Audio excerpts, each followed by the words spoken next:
예, 수고 많으십니다. 우리 최정진 변호사님께 먼저 여쭙겠습니다.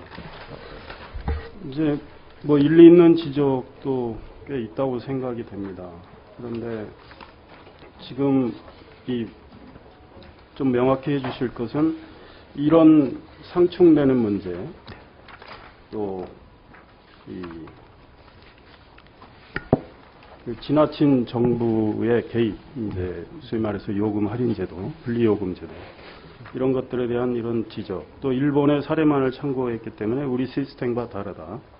이런 이제 여러 가지 지적들에 따르면 이 법안 자체가 필요 없다는 건가요? 그래서 이 법안은 필요가 없고, 지금 말씀하신 것 중에 요금제 내용을 적정하고 다양한 방법으로 보완을 하면 된다. 그러면 다른 법안에 좀 수정하면 그걸로 대체할 수 있다라는 취지이신지 그거 나중에 얘기해 주시고요.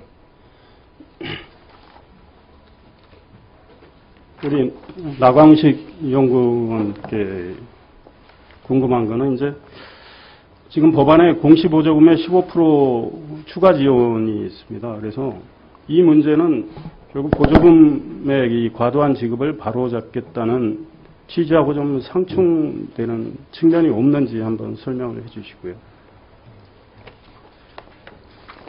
이 강정화 회장님께는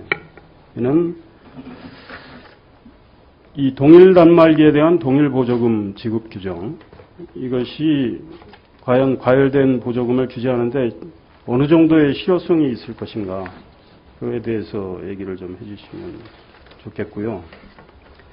그 다음에 이 무등록 판매점과 온라인 판매상들이 있는 현실에서 지금 공시제도를 할 경우에 이런 규제에 벗어난 판매점에 대해서는 어떻게 이 규제를 해야 되는지, 형평성의 문제는 없는 건지, 이런 문제에 대해서 좀 설명을 해주시면 좋겠고.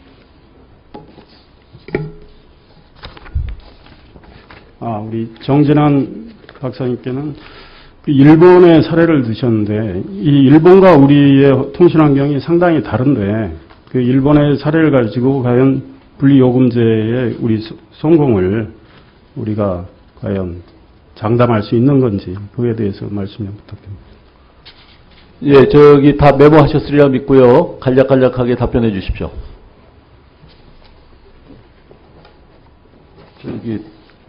먼저 제가 강정희 회장도 질문 받으셨나요? 네. 예.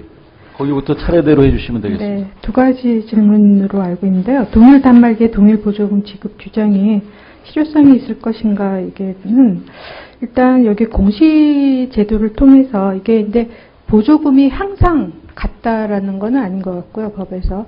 그러니까 일정 기간, 뭐 한 달이면 한 달, 뭐 2주면 2주 이렇게 범위를 정해서 그 사업자가 내가 이 단말기에 대해서는 얼마의 보조금을 지급하겠다라고 이렇게 발표를 하고 그거를 지키는 거기 때문에 사실 공시를 어떻게 잘하느냐에 따라서 소비자가 그 정보를 갖고 있으면 어느 정도 시장에서 그 효과가, 규제 효과가 있지 않을까 생각이 듭니다. 그래서 그 말씀하신 대로 사실 그 공시가 어떻게 해서 소비자에게 그게 전달되느냐 굉장히 중요한데, 이제 불법적인 판매점 같은 경우에 정말 요새 점조직처럼 1대1로 뭐 이번 단말기 얼마 이렇게 하는 경우들이 많아서 사실 그런 데 대한 모니터링은 굉장히 어려울 거라고 생각됩니다. 그래서 그런 모니터링이 정책 당국에 의해서만 되기는 굉장히 어려울 것 같고요.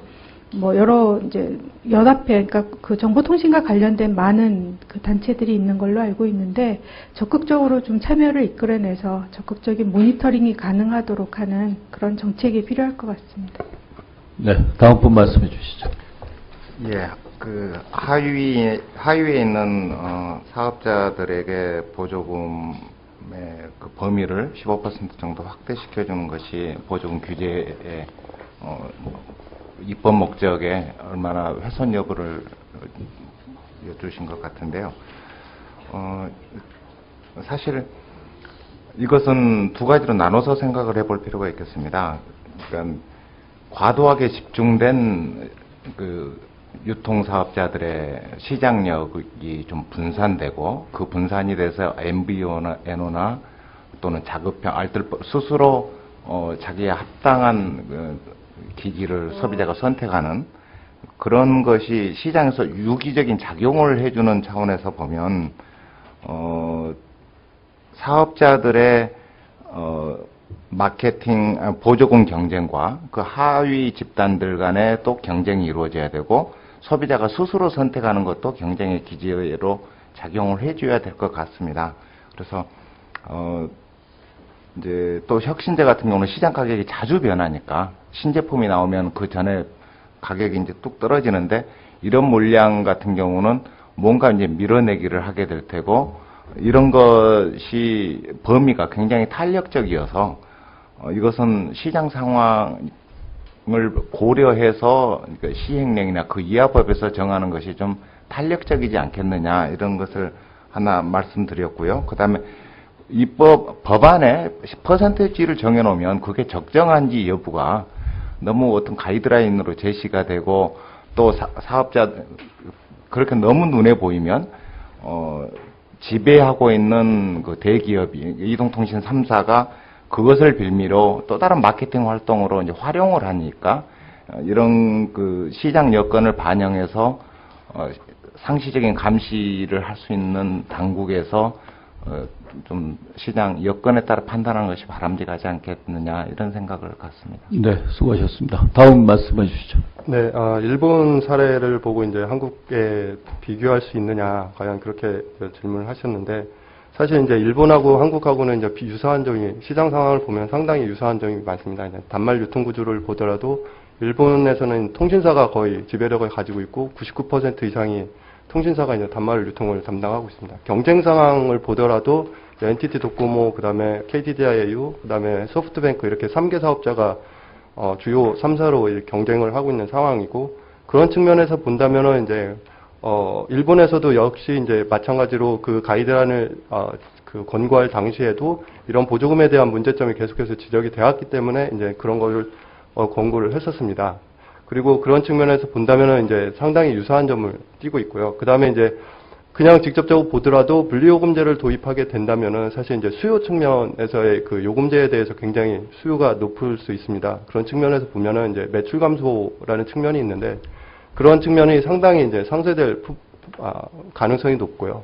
그 다음에 이제 단말기에 대한 보조금을 제공을 하지 않는 그런 가입자 층이 늘어나기 때문에 그거에 대해서 이제 비용이 상당히 많이 감소를 하게 됩니다. 물론 이거를 직접적으로 우리나라에 대해서 뭐 몇 % 증가한다, 뭐 수익성이 개선한다 이렇게 말하기는 어렵지만 시장 상황이나 아니면은 그런 일반적인 그 경제적인 측면을 보더라도 어느 정도 효과는 있지 않겠느냐라고 생각을 하고 있습니다. 네.